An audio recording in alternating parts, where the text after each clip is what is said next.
Sí,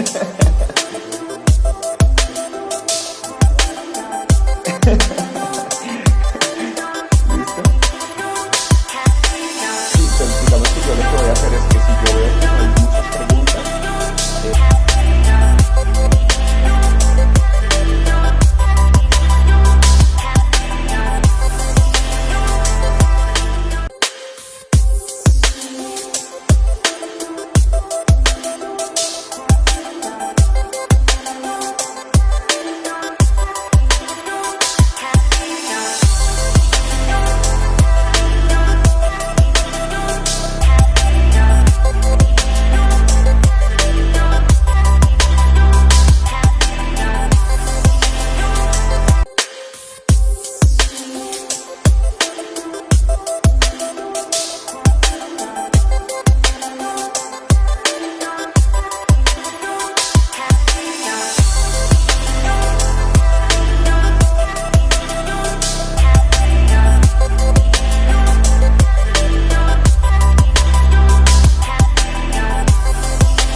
Universidad Católica de Colombia.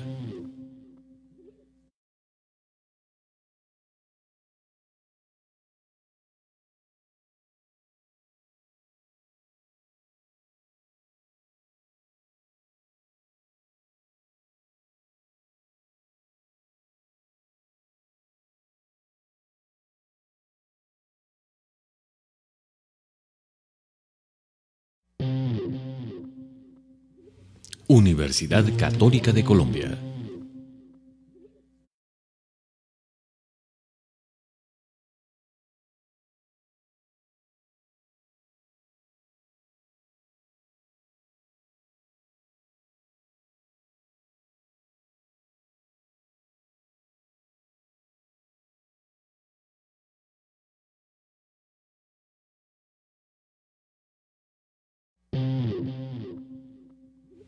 U-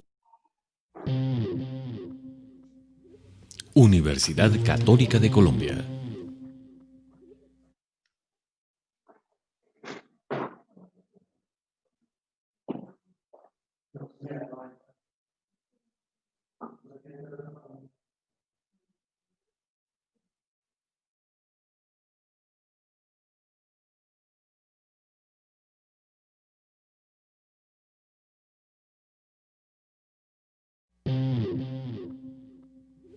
Universidad Católica de Colombia.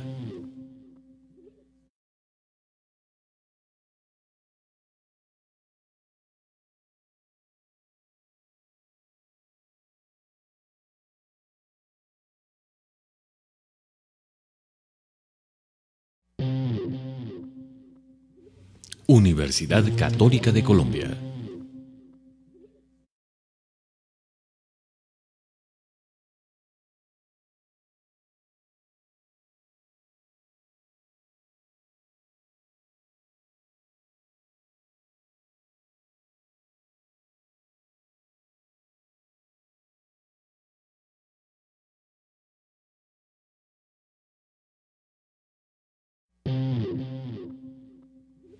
Universidad Católica de Colombia.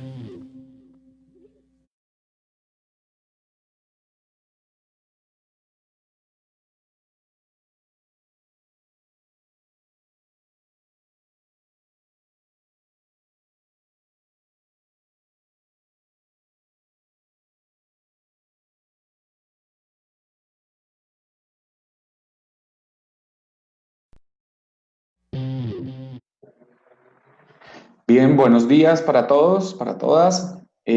Vamos con la primera conferencia del día. Está con nosotros el doctor Eber José López Cantero con su conferencia titulada Efectos de prisionalización en guardias penitenciarios. Doctor López, muy buenos días. Buenos días, David. Gracias por el espacio en este importante congreso, en este primer congreso pues, que nos convoca a varios profesionales a través de estas herramientas tecnológicas.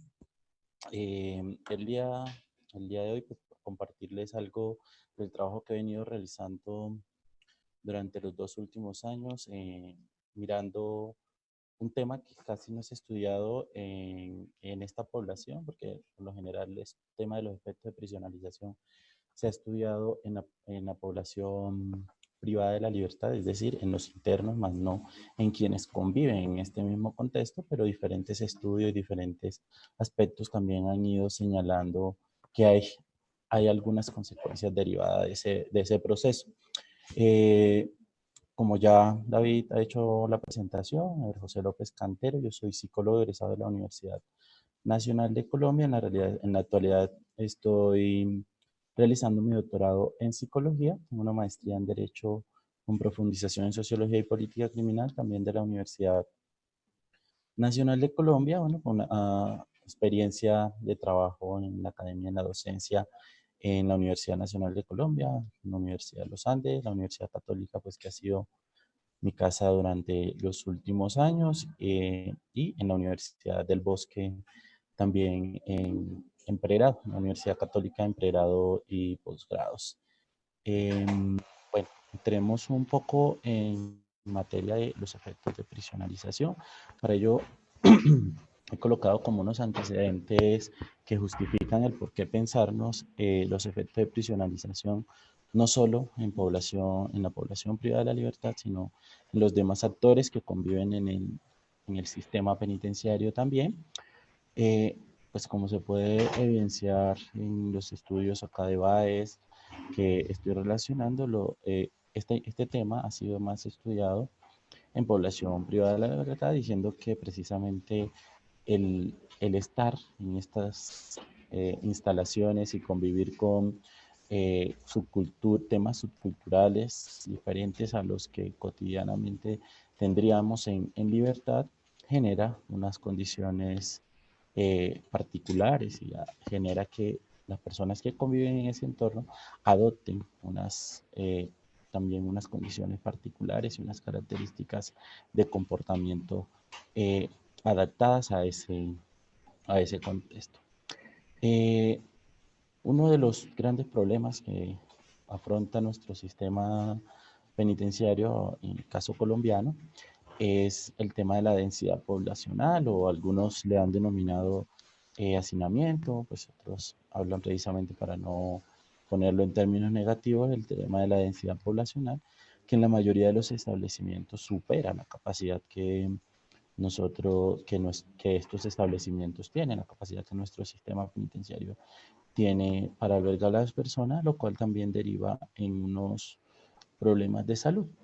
Como se ha pensado, más que todo desde la perspectiva del privado de la libertad, un poco la invitación en este estudio y también en esta conferencia, en este espacio que vamos a estar compartiendo, es a pensarnos en los otros actores, porque muchas veces en nuestro contexto nos sucede como profesionales que pensamos en las necesidades del usuario, nos quedamos siempre en las necesidades del usuario, del consultante, bueno, dependiendo del contexto, el nombre que éste reciba, pero pocas veces se piensa en también las necesidades, o en lo que las necesidades de ese usuario llega a derivar y a generar en el funcionario, en el psicólogo, en el profesional que está atendiendo a diario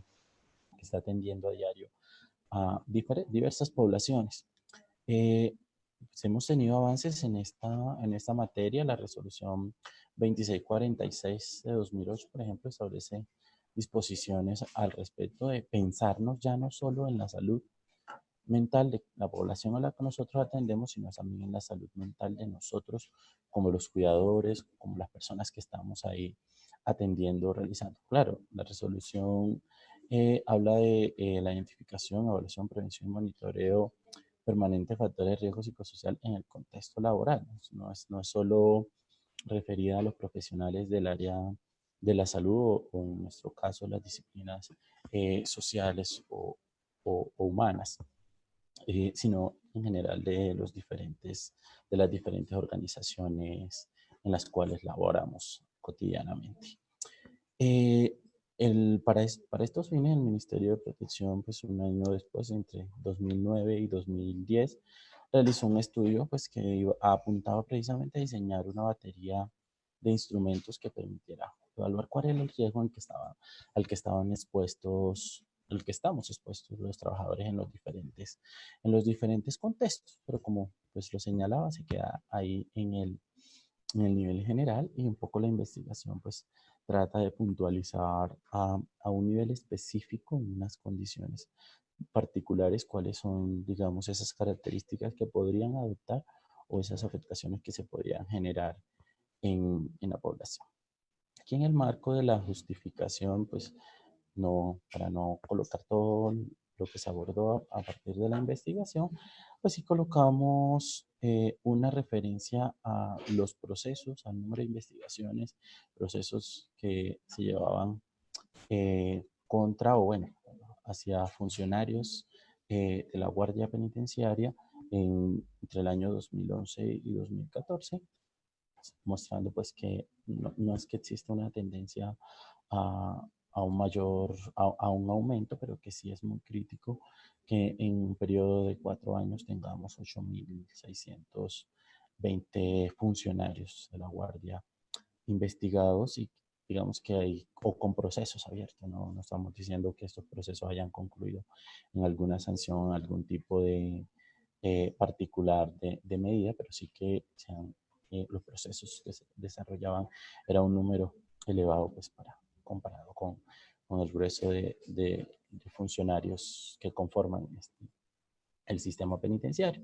Entonces, de ahí es pensarnos precisamente qué es lo que podría estar incidiendo en que esta fuera una de las, digamos, de las consecuencias, el de pronto incurrir en actividades también alejadas del ordenamiento jurídico, como es el ingreso de sustancias prohibidas, el favorecer eh, comportamientos o cuidados preferenciales de unas personas, bueno, y diferentes procesos en los cuales podemos ver que que se eh, inme- entran pues diferentes funcionarios del área de seguridad. La prisionalización ha sido definida pues, por diferentes autores. Una muy clásica es la definición de Rico en 1987 como la adopción en cualquier grado, ya sea mayor o menor, de usos, costumbre, tradición y cultura general de los establecimientos, de los entornos penitenciarios. Entonces, desde ahí nos vamos a parar para ver cuáles o el interés del estudio se centra en cuáles son esas eh, costumbres, cuáles son esas tradiciones, esos usos, o digamos que esa contaminación, por decirlo de alguna manera, que van a recibir nuestros funcionarios o adoptar nuestros funcionarios a la luz de ese contexto. Aquí es importante conversar un poco de pronto para quienes no conozcan muy a fondo el tema de la prisión o de cómo funciona el tema de la seguridad. Es importante considerar que los funcionarios de seguridad pues tienen unos turnos eh, a 12 horas, es decir, a una jornada completa noche o día con bueno, ciertos recesos y demás, pero son unas jornadas bastante extensas. Igual quiere decir que ellos la mitad del tiempo de su día lo están conviviendo en el escenario penitenciario, lo están conviviendo con personas privadas de la libertad, lo están conviviendo con otros funcionarios, otros compañeros del entorno, Entonces, es ahí donde, digamos, como marca una diferencia con cualquier otro escenario laboral, porque pues, estamos en jornadas un poco más cortas o mucho más parcializadas. No solo compartimos con una población específica o con unas particularidades o de las cuales se hayan enumerado particularidades en torno a los efectos o la adopción de una cultura particular.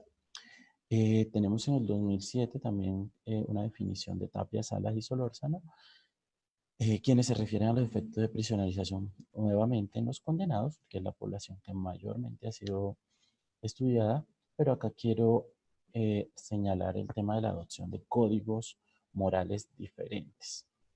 Estamos en pues, digamos, en el contexto penitenciario nos enfrentamos a un escenario donde el tema de la anomia, el no respeto por la norma, el tema de la falta de adherencia en la población a lo que es la norma formal o a la norma social misma, pues prevalece eh, por diferentes circunstancias. Digamos que la misma situación que lleva a muchas personas a este entorno, pero también las diferentes estrategias que se deben adoptar para sobrevivir en ese contexto, para adaptarse a este contexto.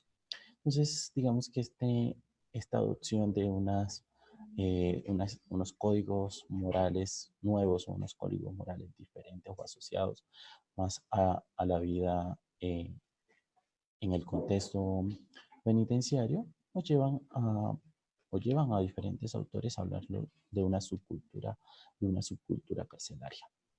Es un poco lo que nos interesa, cómo definitivamente se construyen toda una serie de valores, de costumbres, de usos y demás en ese contexto penitenciario.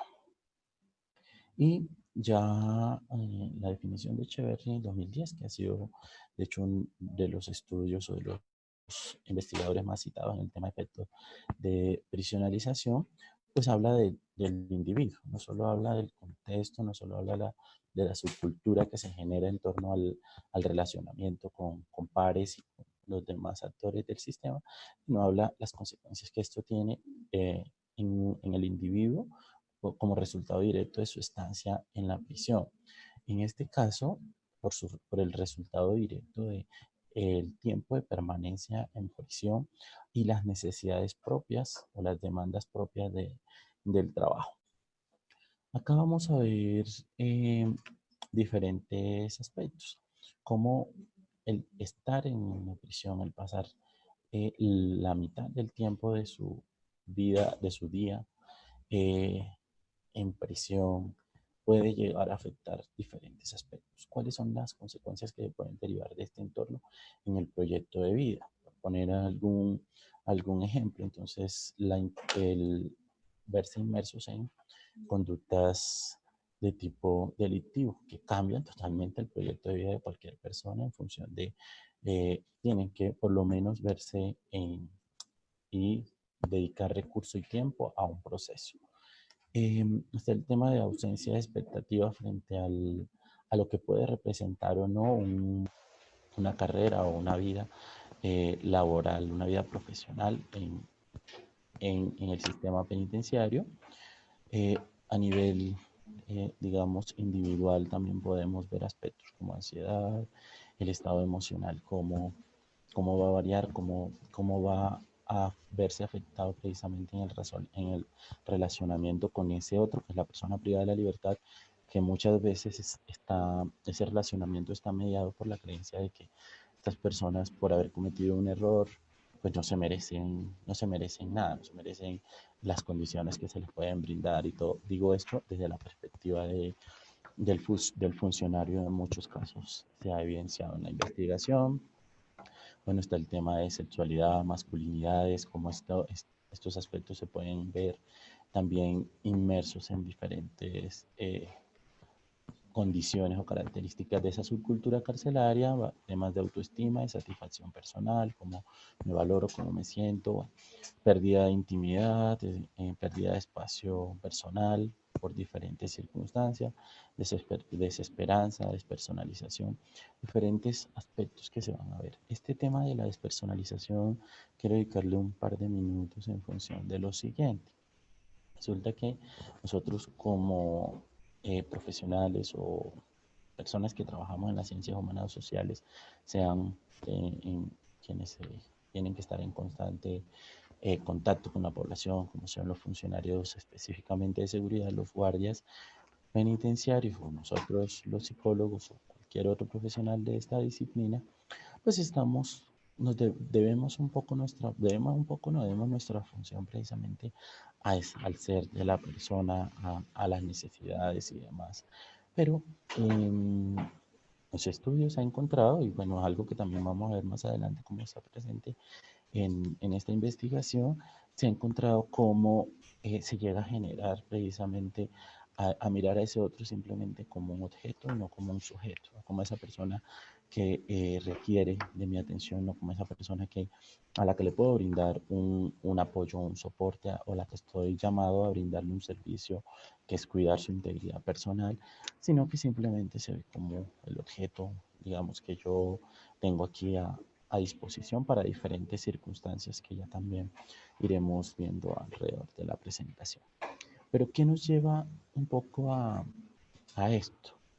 Digamos que en el tema de las prácticas de cuidado, en el tema de desgaste emocional que está ligado, obviamente, no solo al contexto laboral del sistema penitenciario, sino a diferentes contextos, vamos a encontrar lo que se ha llamado pues, factores de riesgo, lo que se ha llamado factores protectores para el desarrollo de diferentes, eh, eh, digamos, condiciones particulares alrededor del ser humano. Entonces, a nivel de factores de riesgo, tanto a nivel de factores de riesgo como a nivel de factores de protección, se han identificado tres, tres eslabones importantes. Uno, el rol de la institución, digamos, toda la estructura institucional que se ha fijado para el cuidado o cómo esa estructura institucional puede afectar al el normal o el cotidiano desarrollo de la labor y por lo tanto terminar afectando de alguna manera al funcionario. Lo otro, como los equipos de trabajo también, digamos, ciertas dinámicas de los equipos de trabajo, como clima conflictivo, cambios constantes, bajo compromiso, bajo reconocimiento, pueden llegar a afectar, bueno, la pregunta que es, listo, eso está bien para el desgaste, o está bien para explicar el burnout, o está bien para explicar otras cosas, pero ¿cómo puede llevar esto a la adopción de una subcultura carcelaria, a la adopción de unos usos y costumbres y demás? Resulta que un factor que se ha visto muy presente acá es el tema del bajo reconocimiento. Y ese bajo reconocimiento, ¿cómo puede llevar a que las personas el funcionario incurra o llega a cometer ciertas actividades propias del contexto, o propias no, sino que son favorecidas por el contexto? Igual que el tema del bajo compromiso. Entonces, como no hay un bajo compromiso, me adapto precisamente a todas las particularidades, a las condiciones del contexto y termino tratando a esa persona como uno más, no como esa persona que debo cuidar y demás, sino como una persona que no merece ciertas cosas. Y bueno, a nivel ya individual están pues, las variables del sujeto, entre las cuales pues, se puede hablar de la autoexigencia, se puede hablar de la formación académica misma. Consideremos que el perfil de ingreso de personas a esta función de guardia en el sistema penitenciario pues no necesariamente implica que tengan una carrera profesional, no necesariamente implica una formación a nivel técnico o tecnológico. Pueden ser personas bachilleres que han prestado su servicio militar en el sistema penitenciario, como guardias del sistema penitenciario, quienes realizan un curso adicional de 6 meses y ya pueden ingresar a laborar en la institución, o digamos si ya son personas que no que entran con el como bachilleres, entran sin haber pasado por prestar el servicio militar en el sistema penitenciario.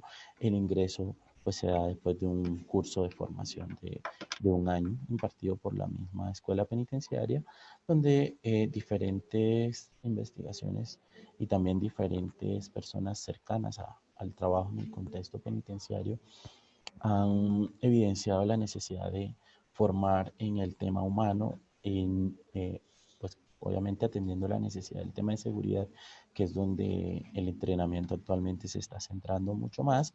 Y pues ya en esto también hay que decirlo, hay avance. La escuela penitenciaria ha desarrollado y está impartiendo cursos pensados eh, en lo que es el rol del funcionario como un servidor penitenciario que debe su labor precisamente a las personas que está cuidando a las personas, que debe garantizar su seguridad, que también es importante mencionarlo, no son solo las personas privadas de la libertad, sino cada persona que ingresa por diferentes circunstancias laborales, por diferentes circunstancias pastorales, sociales, bueno, y demás, al entorno penitenciario, se convierten en una responsabilidad para el servidor penitenciario, específicamente para el personal de guardia y custodia.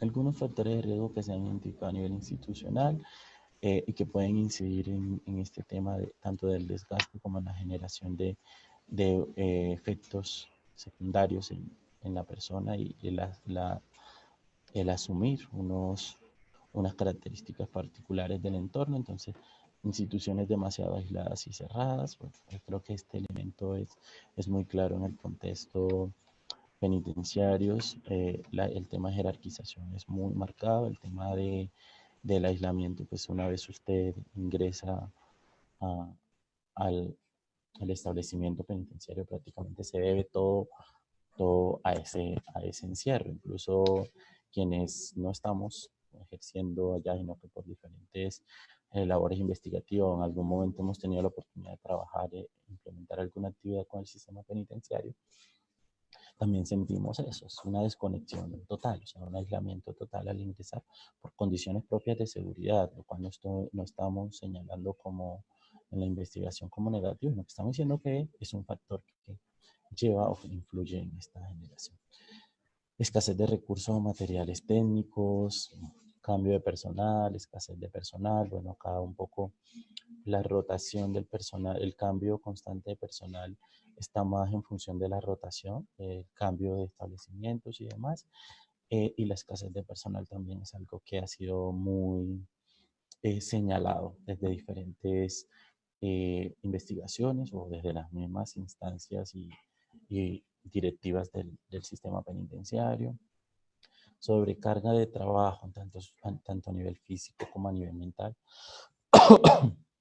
también es algo que se ve marcado, porque se señala esta parte de que exceden las habilidades y los recursos del trabajador, precisamente por lo que estamos hablando, ¿no? La formación, se está llevando a una persona con una formación, digámoslo de cierta manera, limitada a un trabajo mucho más técnico de seguridad, pero que tiene una implicación en la relación con ese ser humano y que no se está considerando como debería considerarse, y esto obviamente también va a verse inmerso.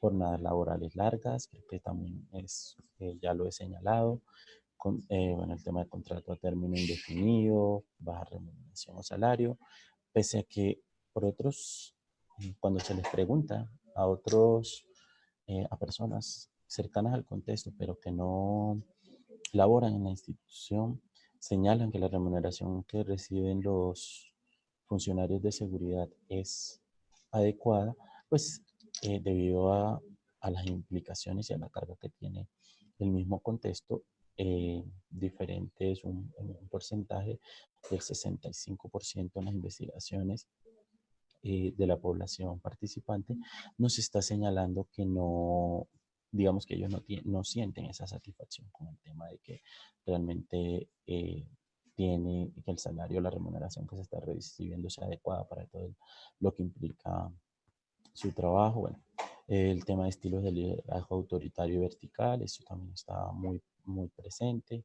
Estilos de supervisión persecutorios, bueno, se habla de presencia de acoso del jefe. Esto es una variable que salió en un porcentaje muy bajo, pero sí estuvo presente. Ambientes físicos inadecuados, pero que también se ha señalado cuando se habló de la densidad poblacional o del hacinamiento que nuestros establecimientos penitenciarios presentan y cómo esto puede impactar directamente en la salud no solo de las personas privadas de la libertad, sino en quienes conviven eh, en su entorno laboral aquí en estos establecimientos. Y bueno, el tema de condiciones de seguridad. Aquí hay unos factores de riesgo que se han identificado como asociados al tema del desgaste y por lo tanto también van a derivar en unos efectos, a favorecer los efectos de prisionalización o la adopción de una forma de comportamiento, de unos estilos y hábitos propios de este contexto. Pero ya pensados un poco más no en el individuo, no en la institución, perdón, sino en el equipo de trabajo, miembros del equipo de trabajo que no están especializados, ya ha sido señalado, ambigüedad de rol, falta de claridad sobre los derechos, responsabilidades, los métodos, no solo de ellos como funcionarios o parte del sistema, sino también de las personas a quienes ellos deben su atención, conflictos de roles, sobrecarga de rol o incongruencia, entonces percepción de funcionarios que están en el área, que aparte de la labor de seguridad cumplen con labores administrativas, de una sobrecarga o un solapamiento de roles donde prima el tema de seguridad y en el momento le toca simplemente salir y responder y demás. Falta de autonomía. Bueno, voy a señalarlos todos, pero vemos que acá y también como quedará para las memorias, también puede ser consultado diferentes aspectos o diferentes factores en este nivel de los equipos que pueden generar, llevarnos a comprender este tema de los efectos de prisionalización. Y ya están los factores a nivel individuales. Bueno, hay algunos factores de riesgo como el estado civil, se encuentra mayor riesgo en personas solteras, en individuos solitarios, el hecho de estar escuchando constantemente historias que no solo se ven reflejadas en la palabra de esa persona con la cual se relaciona, sino que también se ven reflejadas en los medios de comunicación, se ven reflejadas en ese amarillismo que muchas veces se les imprime a la noticia y cuando llega una persona a cierto contexto, a cierta prisión, ya prácticamente es de dominio público el tema, cargándole obviamente no solo de su conducta delictiva, sino de todo el resentimiento, todo el rechazo que genera esto a nivel social y cómo eso influye en ese relacionamiento con la persona.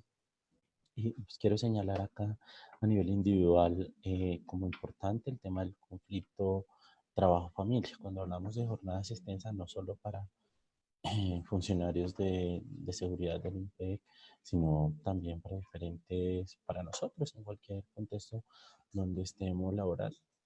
Por lo general vamos a encontrar que estas jornadas extensas que superen la carga habitual o la carga más generalizada a nivel social, que es la de 8 horas, van a derivar en problemas y conflictos a nivel familiar.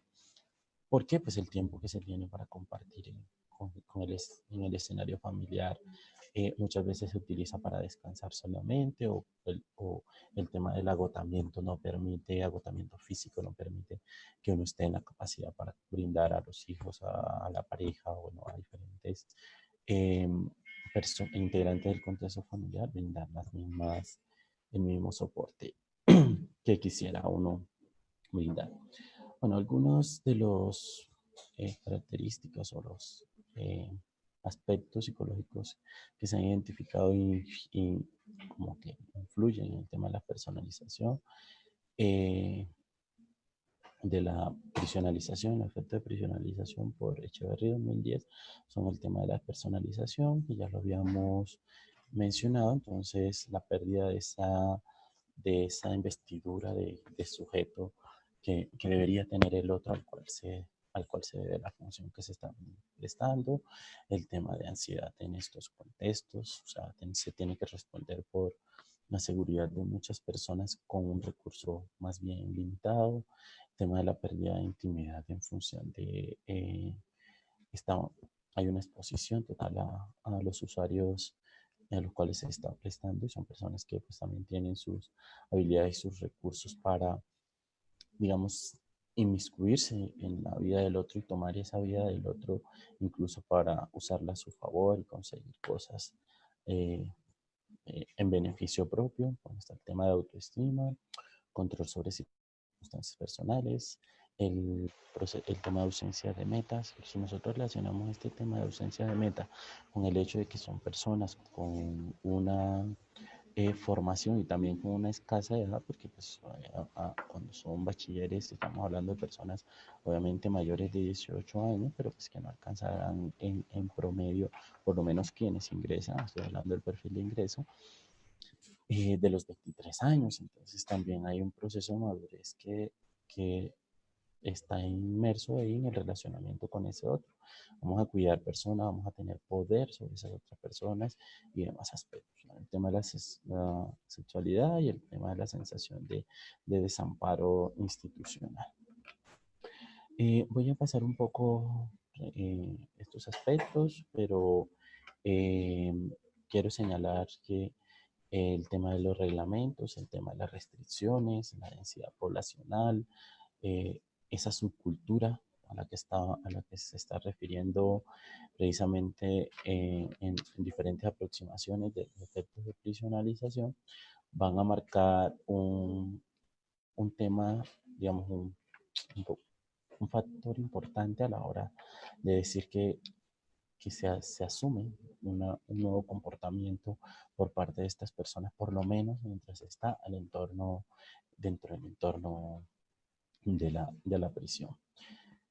Eh, Hablar un poco de la institución carcelaria como un escenario en el cual se comparte mucho tiempo de la vida laboral, de la vida, del día, de una jornada diaria, como ya también se ha manifestado, que está obviamente la institución mediada por el rompimiento de los dos ámbitos de la vida familiar, la vida personal y el ser de ese guardia que de cierta manera también por su seguridad, por diferentes circunstancias, tiene que cuidar que esa vida personal no llegue a, a verse reflejada en el contexto de privación de la libertad o en su contexto laboral, mejor dicho, porque puede digamos, eh, verse inmerso en temas de seguridad, como amenazas, como chantajes, como extorsiones y demás. Es decir, también hay una exposición, un riesgo ahí en función de la seguridad propia,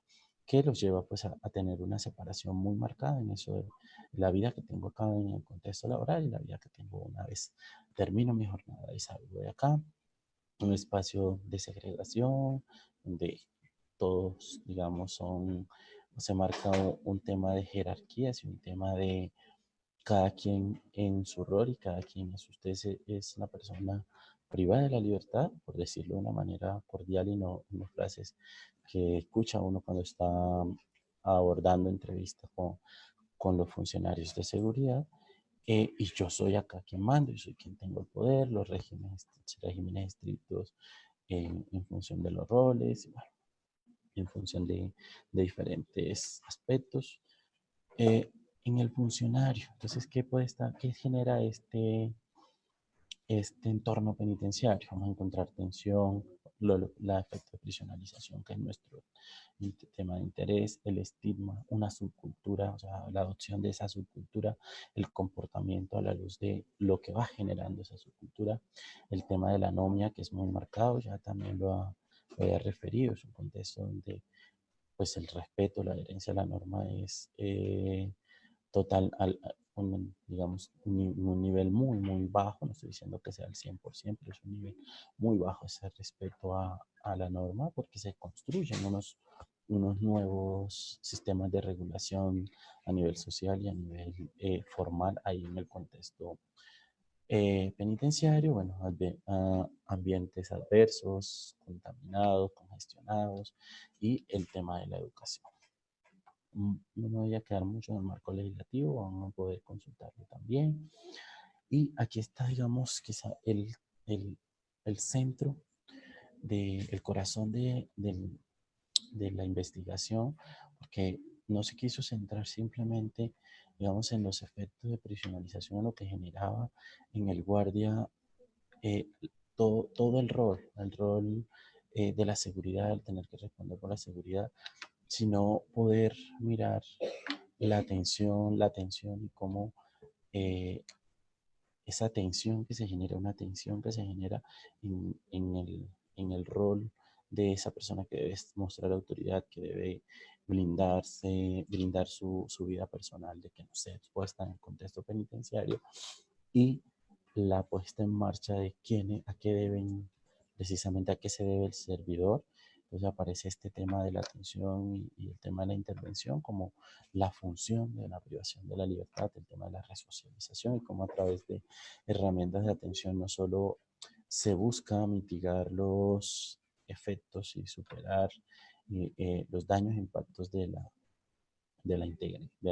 integración a este contexto en diferentes aspectos como el proyecto de vida, la moral y la vida en relación, eh, cómo esa, digamos, dicotomía en la atención, en los roles, debo ponerme en el rol de la persona que ayuda, pero también el rol de la persona que es coarta o que, digamos, de cierta manera tiene que mantener el control, cómo esto puede influir en la aparición de efectos de prisionalización de las personas. Aquí está el tema de los tres niveles de cuidado que que había expuesto anteriormente, lo habían expuesto como mirando los factores de riesgo que se pueden presentar en cada nivel, pero la invitación es un poco a que revisemos también cómo pueden existir estrategias que blinden o que por lo menos minimicen el riesgo de la generación de desgaste, por lo tanto también el riesgo de aparición de efectos de prisionalización, como el tema del autocuidado o como se ha referenciado, se ha descrito en diferentes investigaciones que puedo hacer yo mismo por cuidar mi salud física, mi salud mental y diferentes aspectos. El cuidado de los equipos como algo que pueden hacer los equipos para cuidarse a sí mismo y el cuidado institucional. La metodología para esta investigación, bueno, hablar que fue un estudio de tipo descriptivo selectivo por muestreo no probabilístico y a conveniencia. Quiere decir esto que la población pues eran las personas que nos quisieran realmente aportar, porque no se hizo un muestreo de tipo probabilístico, donde tuviéramos eh, una muestra preseleccionada con ya sea por identificación o diferentes aspectos, sino simplemente de acuerdo a las necesidades de la investigación y como las necesidades del contexto que podría favorecer la investigación, entonces nos adaptamos a esas necesidades y fueron aquellas personas personales de seguridad que quisieron participar en la investigación. Acá les comparto un poco de la muestra. Estuvo integrada más por hombres, también es mayor la población, el número de guardias hombres que el número de guardias mujeres. Y bueno, acá tenemos un 7% que no fue posible, pues que no se obtuvo el reporte y no fue posible tampoco llevar el registro de si era un hombre o una mujer quien nos estaba diligenciando. Eh, la formación a nivel educativo. Entonces, si vemos, estábamos hablando de un 69%, casi 70%, no 71% con un nivel académico bastante bajo, pues creemos que este 2% puede verse a un error porque mínimo se está pidiendo el nivel de bachiller, pero aparece un 2% ahí que señala que su nivel académico es primaria. Bueno, estado civil, está soltero y casado y unión libre que se llevan el 60% de la distribución, pero tenemos un grupo, un porcentaje alto es 33% de personas solteras en nuestra muestra. Tiempo que llevan pues laborando, precisamente más más de 3 años y hasta 6 años tiene un porcentaje alto, pero pues teníamos un porcentaje de participantes del 42% con más de 10 años, digamos que en los cuales fue un poco también de interés para ver diferencias marcadas entre quienes están apenas ingresando al sistema y quienes llevan ya un tiempo en la carrera profesional circulando incluso o bueno, pasando por diferentes establecimientos.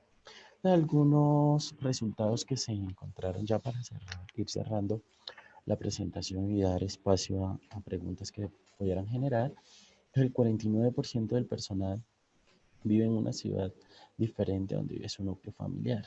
Esto genera una ruptura, ¿sí? Esto genera una ruptura grande con las otras redes de apoyo. Claro, muchos de ellos señalaban, núcleo familiar extenso, pues decía mamá, papás y otros integrantes de la familia, pero acá sí convivo con mi pareja o acá conseguí una pareja, pero ese otro núcleo, se llama esa familia extensa más cercana, está en otra ciudad diferente, lo cual va a marcar un factor importante. El 75% pues refiere a compartir su tiempo libre con la familia, esa otra media jornada del día que no está precisamente en la función laboral. 67% de la población practica con regularidad algún deporte, sobre todo deporte en equipo como fútbol, baloncesto. En algunos escenarios penitenciarios incluso tienen espacios para poder hacer en sus tiempos de receso y demás. Eh, ha evidenciado al menos alguna experiencia que genere sufrimiento psicológico severo, el 25%, ya sea en su propia persona o en algunos de los usuarios que ellos acompañan en el proceso de seguridad, y el 11% personal manifiesta sostener una relación diferente a la de la pareja, que es algo que, digamos, también se ha identificado como un factor de riesgo. A nivel, esto es en nuestra laboral, ya a nivel de síntomas, eh, el 45% de ellos refiere que le afecta negativamente lo que le ocurre a las personas con las cuales se relaciona, es decir, a la persona privada de la libertad. El 37% se siente la mayor parte del tiempo preocupado. Entonces aquí vamos a ver síntomas a nivel individual, emocional, psicológico y demás. El 18% cree que las personas cada vez lo valoran menos. El 43% siente desconfianza de las situaciones que lo rodea. Bueno, esto sí es una particularidad del contexto, por el tema de seguridad, por diferentes circunstancias que están inmersas en esa subcultura. El consumo de cigarrillo durante la jornada laboral, el 13%. Solo el 3% manifestó consumir licor en el contexto laboral. Deseos de llorar constantemente, el 10%. Lo que vemos aquí, un tema de desgaste emocional significativo.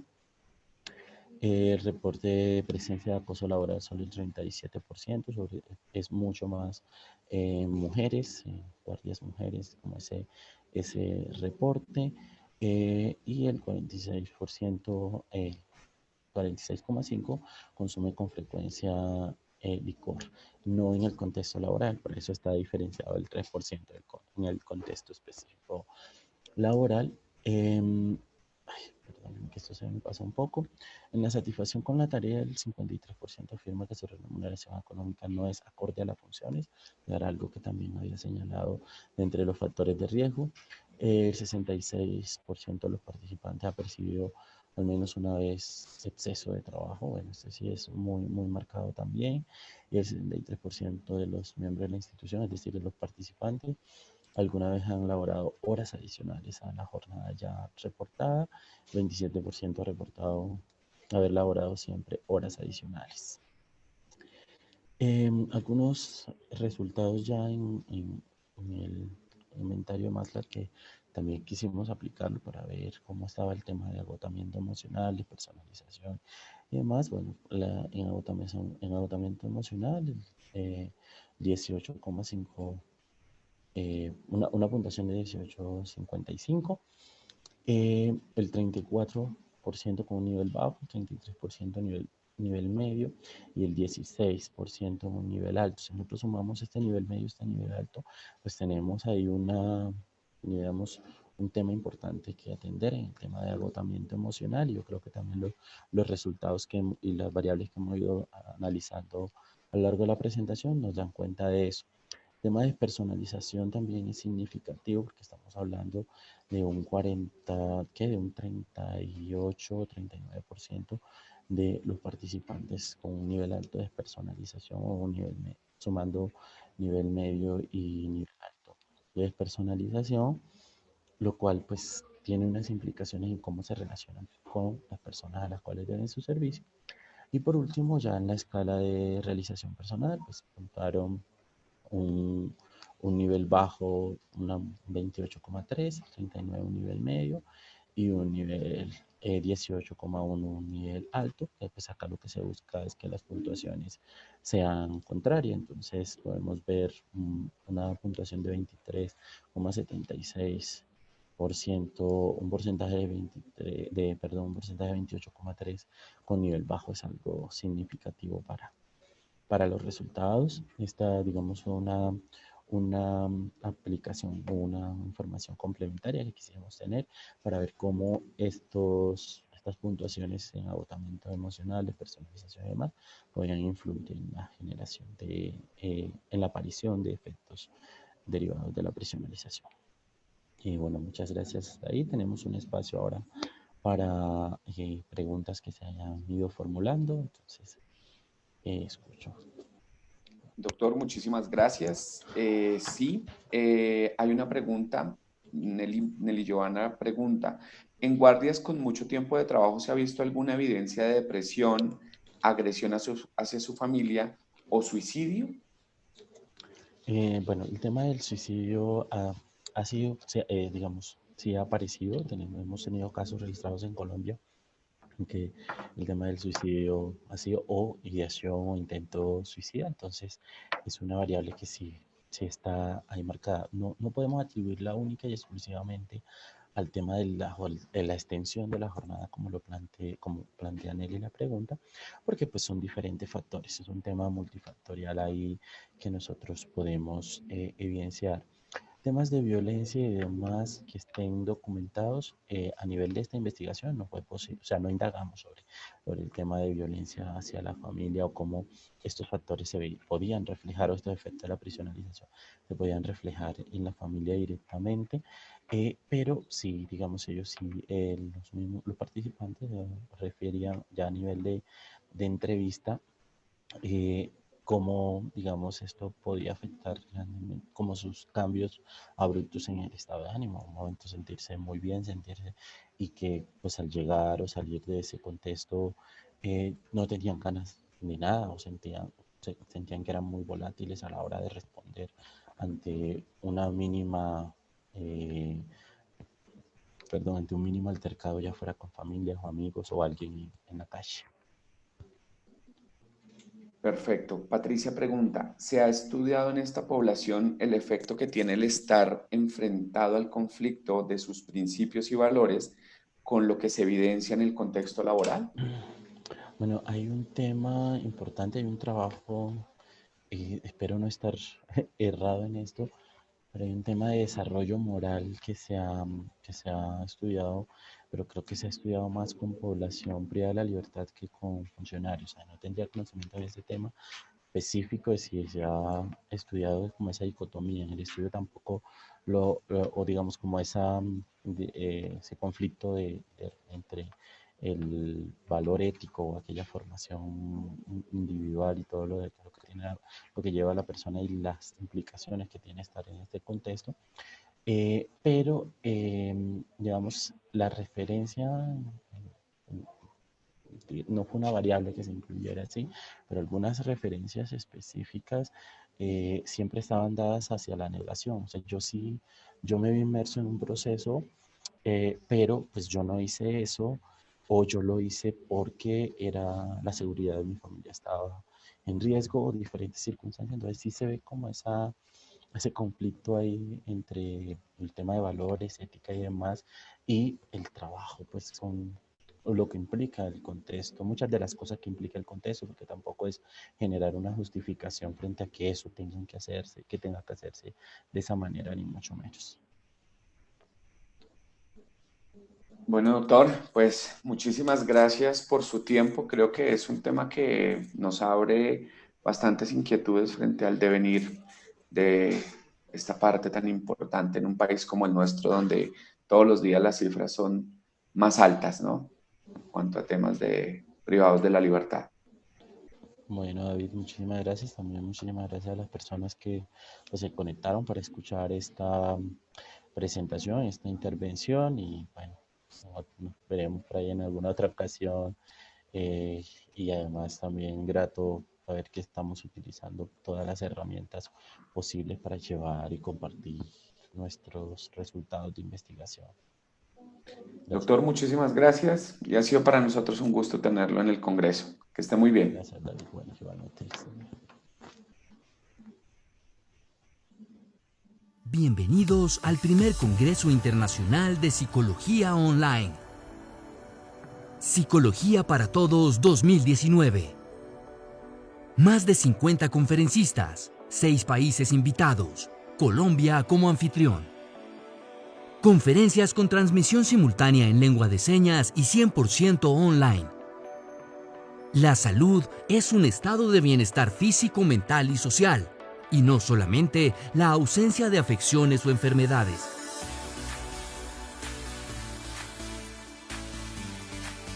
Uno de los aspectos más importantes de estudiar las variables psicosociales y ambientales de una comunidad está en orientar acciones hacia el mejoramiento de la calidad de vida de sus miembros.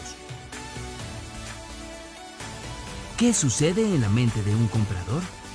Factores como la edad, motivación, cultura, percepción, entre otros, se involucran en la toma de decisiones. ¿Sabías que uno de los determinantes que inciden en el rendimiento de tu práctica deportiva dependen del contenido de tus pensamientos? Si lo crees, lo creas. ¿Cuáles son las variables físicas, motoras, cognitivas, perceptivas, afectivas y sociales implicadas en la sana evolución de un niño desde el nacimiento hasta la adolescencia? La inclusión como muestra de responsabilidad social, ruta para atender a las diversas necesidades educativas de nuestro país. Somos una conexión en el universo. Revisaremos la influencia del comportamiento en el ambiente y del ambiente en el comportamiento. ¿Derechos humanos? Imprescindible abordar el enfoque de género y la diversidad sexual. El secreto del cerebro. Exploraremos la interacción de los diferentes elementos asociados al sistema nervioso y cómo dan lugar a las bases biológicas de la cognición y el comportamiento. Las TICs y su uso responsable se convierten en una oportunidad para acceder a servicios de salud mental de alta calidad. Víctimas y victimarios. Factores alrededor de la prevención del delito. Identificar las herramientas de la atención psicosocial y las realidades de los entornos penitenciarios. Reconoceremos las mejores prácticas y estrategias para gerenciar el talento humano. Seres humanos conscientes crean organizaciones que perduran en el tiempo. La política, lo político y los políticos. ¿Cómo se dan las relaciones entre los fenómenos políticos y los procesos psicológicos? Nuestros aliados.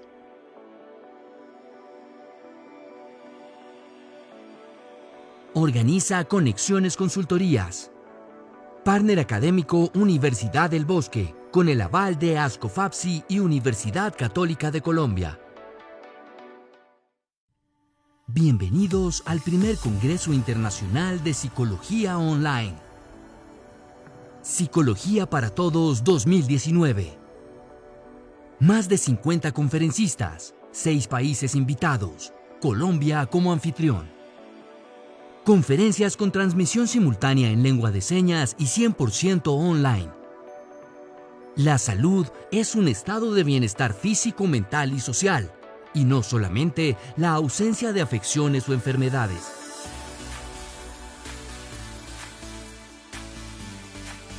Uno de los aspectos más importantes de estudiar las variables psicosociales y ambientales de una comunidad está en orientar acciones hacia el mejoramiento de la calidad de vida de sus miembros.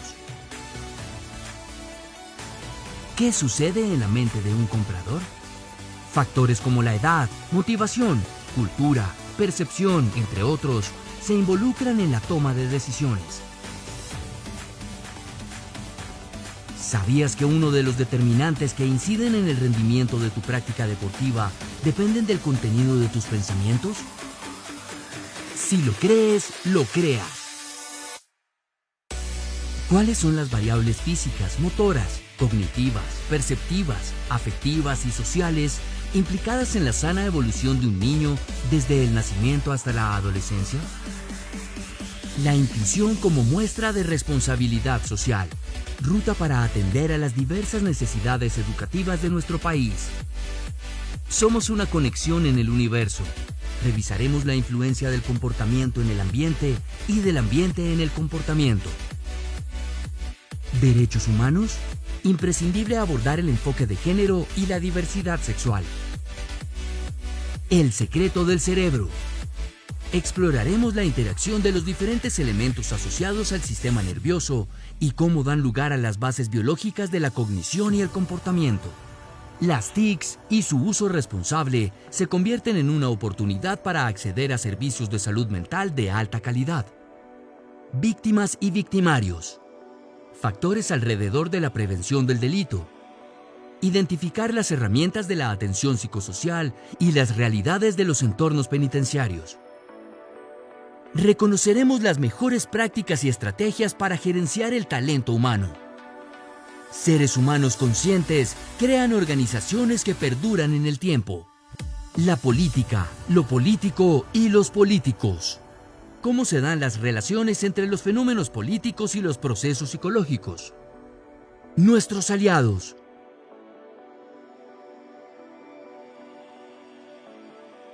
Organiza Conexiones Consultorías. Partner académico Universidad del Bosque, con el aval de ASCOFAPSI y Universidad Católica de Colombia. Bienvenidos al primer Congreso Internacional de Psicología Online. Psicología para Todos 2019. Más de 50 conferencistas, 6 países invitados.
Muy buenos días.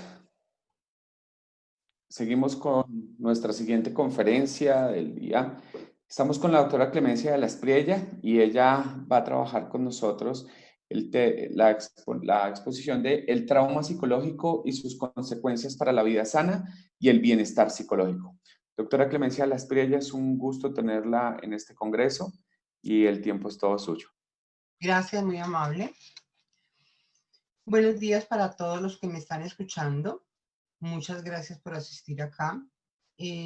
Como dijo mi presentador, el tema de la charla de ahora se trata del trauma psicológico y sus consecuencias para la vida sana y el bienestar psicológico. Nos vamos en este corto tiempo, que realmente es un tema muy pesado, vamos a tratar de hacer un resumen muy bien hecho sobre en este momento la definición de trauma y las diferentes clasificaciones de trauma en los manuales diagnósticos y otras aproximaciones, cómo está. Luego miramos un poco la explicación. Yo creo que rastreando un poco el término de trauma, nos podemos ir a finales del siglo XIX, principios del siglo XX, con psiquiatras, sobre todo franceses, que abordaban toda la parte de enfermedad mental. Ellos se refirieron a que es un estímulo muy aversivo para las personas que causa daños impredecibles y muchas veces graves, ¿sí? Sin embargo, yo les traje de esa misma época un autor que es Janet, también de la misma época, finales del siglo XIX y principios del siglo XX, y para que ustedes vean cómo, puedan comparar cómo lo que él dijo o que él escribió en ese momento sigue teniendo vigencia. Él habló principalmente de tres componentes. Primero, ante un trauma, la exposición a un acontecimiento estresante, es decir, la persona se ve enfrentada a un acontecimiento muy duro que sobrepasa sus emociones. Ese, digamos que es el segundo componente que él propone. Y el tercero es una fobia al recuerdo que impide integrar lo que pasó en las diferentes áreas de su personalidad y su psicología, ¿no?